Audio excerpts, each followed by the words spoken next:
नमस्कार दोस्तों, मैं उज्जवल मिश्रा। आज बात करेंगे उत्तर प्रदेश की राजनीति के सबसे बड़े सवाल पर। अगर किसी पार्टी को 3 करोड़ 25 लाख वोट मिल जाएं, तो क्या वो फिर भी चुनाव हार सकती है? सुनने में अजीब लगता है, लेकिन राजनीति सिर्फ जोड़ घटाव नहीं है, यह रणनीति भी है। और यह रणनीति समीकरण और जमीन की सच्चाई का खेल है। तो क्या कहता है डेटा? क्या डेटा आप भी जानना चाहते हैं? क्या यह गणित आप भी समझना चाहते हैं?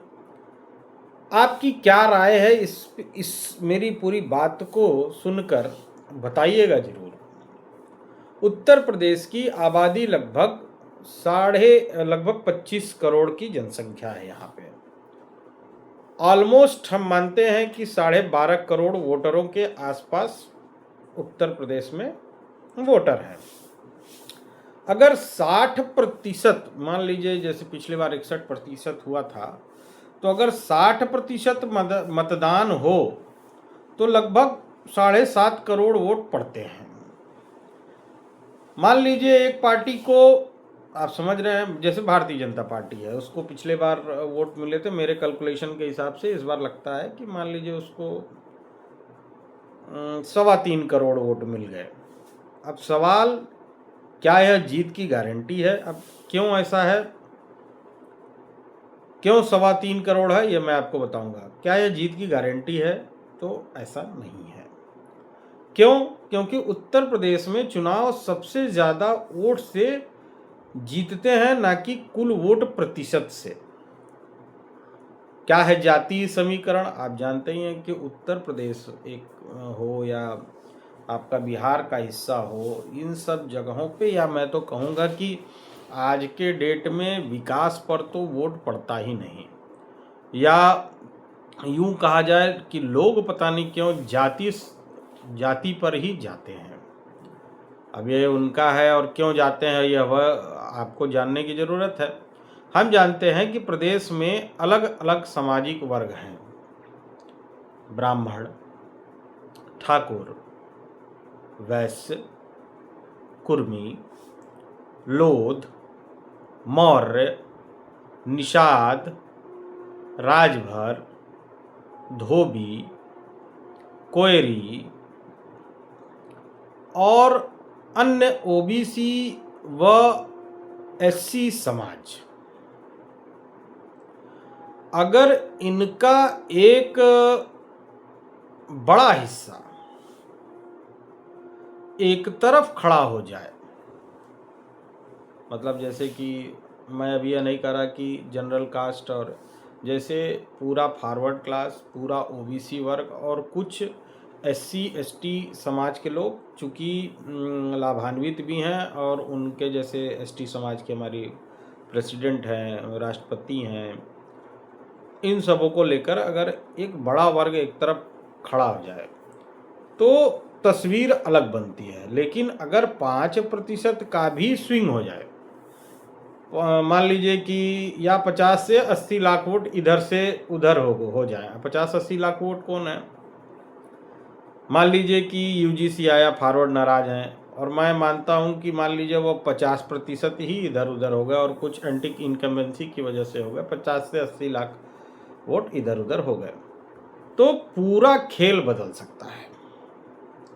मान लीजिए अगर स्वर्ण समाज का एक हिस्सा नाराज हो गया और 50 लाख वोट हट गए, तो 3.25 करोड़ से सीधा 2.75 करोड़ पर आ जाएगी भारतीय जनता पार्टी। आपको अगर इसमें कुछ गलत लगे तो आप बताइएगा, लेकिन यह मेरा अपना आकलन है, ज़मीनी जो मैं देखता हूँ। हर बार मैं आगाह भी करता हूँ, लेकिन इस देश में ऐसा है कि जो जानकार है या जो कुछ कर सकता है, उसे न पार्टी मौका देती है, न कोई मौका देता है, और न शायद जनता भी उसे सुनना पसंद करती है, न जानना पसंद करती है। अगर विपक्ष एकजुट हुआ तो खतरा अगर वोट ट्रांसफ़र हो गया तो खतरा, अगर लोग घर बैठ गए तो भी खतरा। राजनीति में 3 से 4% का अंतर 100 सीटों का अंतर बना देता है।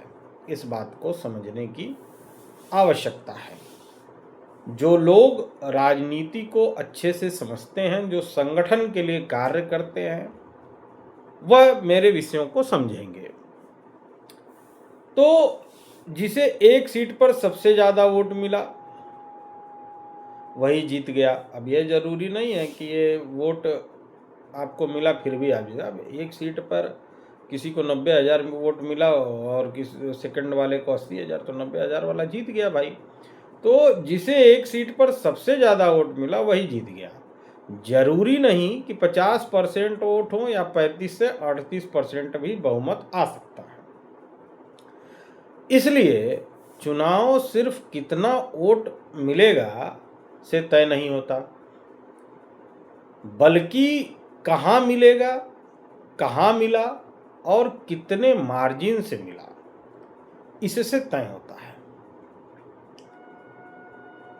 अब आते हैं मुख्यमंत्री मुद्दा पर। मुख्यमंत्री कौन बनेगा? क्या जो यह बातें कही जा रही हैं हमारे वर्तमान मुख्यमंत्री को लेके कि केंद्र नाराज है, क्या यह सब बातें इस तरीके से भी की जा सकती हैं? जिसके पास विधानसभा में बहुमत होगा, केंद्रीय नेतृत्व प्रभाव डाल सकता है। यानी मान लीजिए कि अगर फॉरवर्ड क्लास बैठ गया, बाकी लोगों ने वोट दिया, कुछ प्रतिशत फॉरवर्ड क्लास में, और सरकार जो है भारतीय जनता पार्टी की बन गई। इस स्थिति में हो सकता है कि केंद्र कह दे कि भैया आपके समाज ने वोट नहीं दिया तो आप मुख्यमंत्री नहीं बनेंगे। और जो लड़ाई हमको ऐसा लगता है कि पहले से चल रही है, वह कहीं न कहीं यहीं पर अपना रंग दिखाएगी। तो क्या 3.25 करोड़ वोट लेकर भी हारना संभव है? हाँ, संभव है।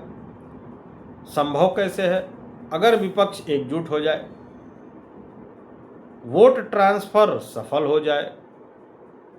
मान लीजिए कि फॉरवर्ड हट गया और मायावती जी को ट्रांसफर या बसपा में चला गया, तो भी पूरा चला जाएगा, यह संभव नहीं।